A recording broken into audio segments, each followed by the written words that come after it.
వాళ్ళు ఇంకెవరైనా చదివి ఉండొచ్చు, 10 మందో 15 మంది చదివి ఉండొచ్చు ఆ టైంకి అప్పటికి. కానీ దాన్ని మొత్తం చదివినవని మాత్రం నేను సార్ అక్కడ తీసుకొని జనరల్గా ప్రింటెడ్ బుక్స్ తీసుకొని చదవడం అలవాటు, కానీ థీసిస్లు తీసుకొని చదవడం అనేది జనరల్గా లేదు. సో అలాంటివి తీసుకొని చదివాను, అంటే చాలా చదివాను, దాంట్లో ఇది కూడా ఒకటి. అలా అప్పుడు మొట్టమొదటిసారిగా నాకు తూర్పు మల్లారెడ్డి అనే పేరుతో పరిచయం. ఆ పేరుతో పరిచయం తర్వాత చాలా ఆత్మీయంగా తర్వాత క్రమంలో అది జరిగింది, అది వేరే విషయం. సో అలా అంటే అప్పటి వరకు ఎవరు కూడా ఊహించని, ఆశించని, ఆలోచించని అంశం పట్ల ఆసక్తితో, అనురక్తితో, ఒక అనుశీలన దృక్పథంతో రచనలు చేయడం అనేది, అంటే ఆయన విద్యార్థి దశలోనే ఉందనే విషయం ఇక్కడ నాకు అర్థమైంది. సో అదే కొనసాగింపుగా ఈరోజు అన్వేషణలో కూడా అదే కనిపిస్తుంది. ఎందుకంటే దానికి ఒక ఎక్స్టెన్షన్. ఒక మంచి కవి చెప్తాడు, ఏం చెప్తాడంటే, మనిషి తన జీవితం మొత్తం మీద ఒకటే పుస్తకం రాస్తాడట, కానీ పాఠకులుగా మనం దాన్ని వేరువేరు పుస్తకాలుగా చదువుకుంటాం. ద ఎంటైర్ కంటిన్యూటీ, ఇది కంటిన్యూమ్. ఇది ఏమంటారంటే నిరంతరత, కంటిన్యూమ్ అంటాం. అంటే మనిషి వేరువేరు పుస్తకాల పేర్లు వేరు ఉండొచ్చు, ఏమని ఉండొచ్చు, కానీ దాంట్లో అంతఃసూత్రం మాత్రం ఎక్కడో ఒక చోట అంతా ఒకటే ఉంటుంది. అదంతా ఒకటే పుస్తకం. మనిషి తన మొత్తం జీవితంలో ఎంత గొప్ప రచయిత కానీ, ఎంత నోబెల్ లారియట్ కానీ, అది సీని కావచ్చు, నికనీర్ పారా కావచ్చు, ఇంకా ఎవరైనా కావచ్చు, మార్గరెట్ ఆట్వుడ్, ఎవరైనా మీరు పేరు name anybody, including Rabindranath Tagore, Saratchandra Chatterjee, anybody, వాళ్ళంతా వాళ్ళ జీవితంలో ఒకటే పుస్తకం రాస్తారు. కానీ దాన్ని మనం మాత్రం విడివిడిగా, వేరు దశలుగా, వేరు సందర్భాలలో వాటిని చదువుకుంటామని అంటారు. సో అలాగే సార్ కూడా, మల్లారెడ్డి సార్ కూడా ఏంటంటే, ఆయన రాసినది అక్కడి నుంచి మొదలెట్టి మళ్ళీ ఇప్పటి వరకు కూడా అన్వేషణలో జరుగుతున్నాం. చాలా మంది శక్తి తీసుకుంటారు. అంటే ఒకడు మనకు పరిచయం అయితే అతని ద్వారా మనకేమి లాభం అవుతుందని అనుకుంటారు. జనరల్గా ఇది పౌరులలో ఉండేటటువంటి ఒక ప్రవృత్తి. కానీ శంకరంది భిన్నమైన ప్రవృత్తి. ఆయన తన శక్తిని ఇతరుల కొరకు దారపోస్తాడు. అది అక్కడ తన భార్య అనకూడదు కానీ అనారోగ్య పరిస్థితితో, లేక ఏదైనా ఒక సంకటిత పరిస్థితి సంసారంలో ఉన్నా దాన్ని పక్కకు పెట్టేసేసి, దాన్ని పట్టించుకోకుండా, యువతల మిత్రునికి ఏమైనా పని ఉంటే తొందరగా బస్ ఎక్కి వస్తాడు అనమాట.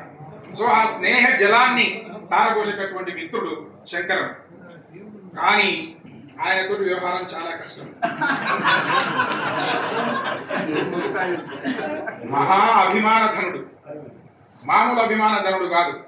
తను అనుకున్న ప్రణాళికకు ఏమాత్రం చిన్న పొరపాటు వచ్చినా కూడా భరించినటువంటి వాడు.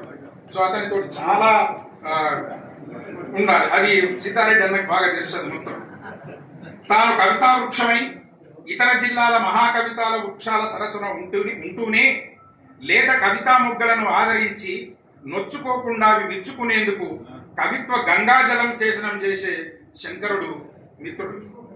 దూదిమేడలో కవిత్వమై ప్రకాశించిన శంకరం ఎన్నో ఏళ్లుగా స్నేహశీలతతో నన్ను ఆదరిస్తూ నా అన్వేషణ సాహిత్య వ్యాసాల ఆవిష్కరణకు పట్టుబట్టి అన్నీ తానై ప్రణాళికబద్ధంగా తెలంగాణ రచయితల సంఘం పక్షాన ఆవిష్కరించడానికి నేడు సభాధ్యక్షత వహించి విజయవంతం చేసిన శంకరన్నకు నేనేమివ్వగలను?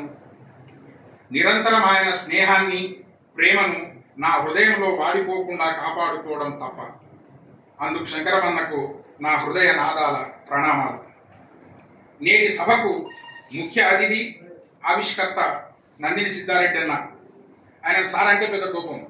ఒకసారి ఇట్లయినా టెలిఫోన్లో మాట్లాడుకుంటూ సార్ అని అన్నాను. ఏందా సార్ అంటే ఏంటిది అని అన్నాడు. ఇక అప్పటి నుంచి అన్న అని అనడం మొదలు పెట్టాను. అంటే అది ఆయన ఔన్నత్యమే, కానీ దాని లోతులో ఉన్న గొప్పం ఏంటంటే, మన సంస్కృతిలో ఉన్నటువంటి అన్న పదాన్ని వాడుకుంటే సరిపోదా, ఎందుకు సార్ అని అంటున్నావు అనేటటువంటిది ఆయన అభిప్రాయం అన్నమాట. సో అట్లా వ్యవహారంలో కూడా తెలంగాణ సంస్కృతిని నిలబెట్టుకున్నటువంటి వ్యక్తి. సాహిత్యం, ఉద్యమం అన్నకు రెండు కళ్ళు. మనుషులను ఎలా ప్రేమించాలి, మనుషుల చేత ఎలా సంబంధాల కంటే, ధన సంబంధాల కంటే మానవ ప్రేమ సంబంధాలు గొప్పవని ప్రపంచానికి చాటి చెప్పే తత్వసూత్రం ఆయన. ఉద్యమాల నిర్మాణంలో ఆయన భవిష్యత్ తరాలకు ఒక స్ఫూర్తిమంతమైన ఆదర్శప్రాయుడు. A source of inspiration to the future generations అని అనొచ్చు. భూమి స్పర్శ కవిత్వ రచనలో ఆయన ఎందరికో ఒరవడి. తెలంగాణ చరిత్ర, సంస్కృతి, భాష, సాహిత్యాల ఔన్నత్యాన్ని ఎన్నో వేదికల మీద అనర్గళంగా చెప్పిన ప్రసంగ ప్రవాహ మంజీరా నది ఆయన. సార్ ఇక్కడ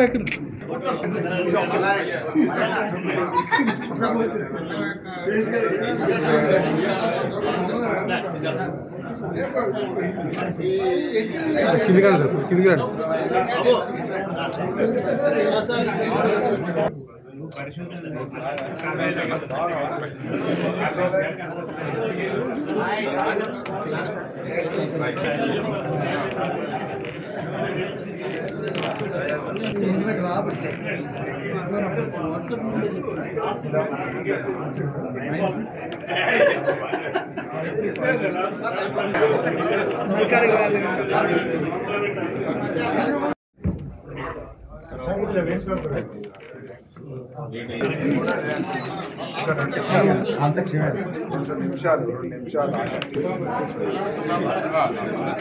శ్రీరాములు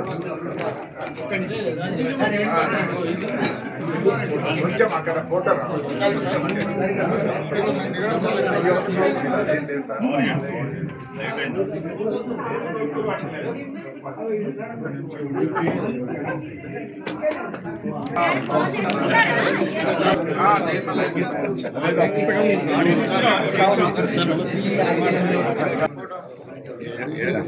అయిపోయిందన్న, వస్తున్నా, ఒక్క నిమిషం.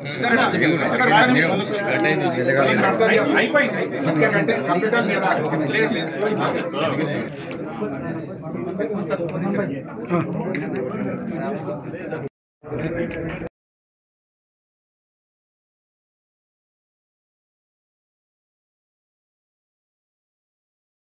ఈ అన్వేషణ అనే గ్రంథాన్ని కవులు రచించినటువంటి కావ్యాలను చదివినప్పుడు, విశ్వవిద్యాలయాలు సదస్సులను నిర్వహించినప్పుడు, లేదా నా మనసుకు నచ్చినటువంటి ఒక కవిత్వాన్ని, ఒక రచనను నేను బాగా ప్రేరణ పొందినప్పుడు వాటిపైన స్పందించి వాటికి సంబంధించినటువంటి అనేక ఆధార గ్రంథాలను సేకరించి ఒక విమర్శనాత్మకమైనటువంటి, పరిశోధనాత్మకమైనటువంటి వ్యాసాలను ఈ అన్వేషణ గ్రంథంలో రాశాను. ఇందులో 28 వ్యాసాలు ఉన్నాయి. సార్ ఎన్ని రోజులు పట్టింది సార్ మీకు ఈ గ్రంథం? జనరల్గా ఇది పరంపరగా రాసిందే. అంటే మీకు ఎన్ని రోజులు పట్టింది సార్ రాయడానికి? జస్ట్ ఒక 3-4 సంవత్సరాలు. ఈరోజు ఎంతమంది పాల్గొన్నారు? గెస్టులు ఎవరెవరు వచ్చారు సార్? దీంట్లో నందిని సిద్ధారెడ్డి గారు ముఖ్య అతిథి ఆవిష్కర్త, నాలేశ్వరం శంకరం గారు సభాధ్యక్షులు, ఏనుగు నరసింహారెడ్డి గారు, తర్వాత శంకరం గారు సమీక్ష చేశారు, ఏనుగు నరసింహారెడ్డి గారు ఆప్తవాక్యం పలికారు. వీరందరికీ కూడా పేరు పేరున నేను ధన్యవాదాలు తెలియజేస్తున్నాను.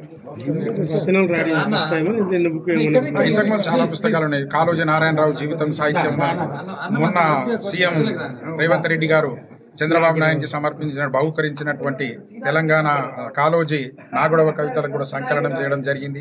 శ్రీరామ శతకం అనేటటువంటిది జరిగింది. జైన్మల్లయ్య గుప్తా వ్యక్తిత్వం జీవితం రాయడం జరిగింది. ఇట్లా ఆధునిక కవిత్వం తిరుగుబాటు ధోరణులు రాయడం జరిగింది. తెలంగాణ సాహిత్యం జీవిత చిత్రణం అనే ఒక గొప్ప సదస్సును భువనగిరిలో నిర్వహించడం జరిగింది. మొదట దగాపడ్డ తెలంగాణ ఉద్యమం అని మలిదశ తెలంగాణ ఉద్యమానికి భువనగిరిలో ఏర్పాటు చేసినటువంటి దగాపడ్డ తెలంగాణ అనేటటువంటి సదస్సే ప్రేరణగా నిలిచి 97లో, సో 1997లో జరిగినటువంటి ఆ సభ ఇతర ప్రాంతాలకు కూడా వ్యాపించి గొప్పగా తెలంగాణ ఉద్యమం విస్తరించడానికి కారణమైంది. ఆ మొదటి క్రమంలోనే బెల్లి లలిత హత్య గురి కావడం, అక్కడ మేమందరం చాలా బాధపడడం, తర్వాత 2 ఉపాధ్యాయులు సస్పెండ్ కావడం జరిగింది ఆ ఉద్యమంలో. సో ఆ రకంగా తెలంగాణ ఉద్యమానికి కూడా భువనగిరి కేంద్రంగా నేను పనిచేయడం జరిగింది. నెక్స్ట్ మన బుక్ భవిష్యత్తులో కాళోజీ మీద ఆల్రెడీ రాసినటువంటి వ్యాసాలు ఉన్నాయి. వాటిని పుస్తకంగా తీసుకురావడం అనేది మిగిలి ఉన్నటువంటి పని. బహుశా 1-2 సంవత్సరాలలో ఒక సమగ్రమైనటువంటి కాళోజీ దృక్పథానికి సంబంధించినటువంటి ఒక బృహత్ గ్రంథ వ్యాసాన్ని తీసుకురావడానికి ప్రయత్నం చేస్తున్నాను. Thank you very much.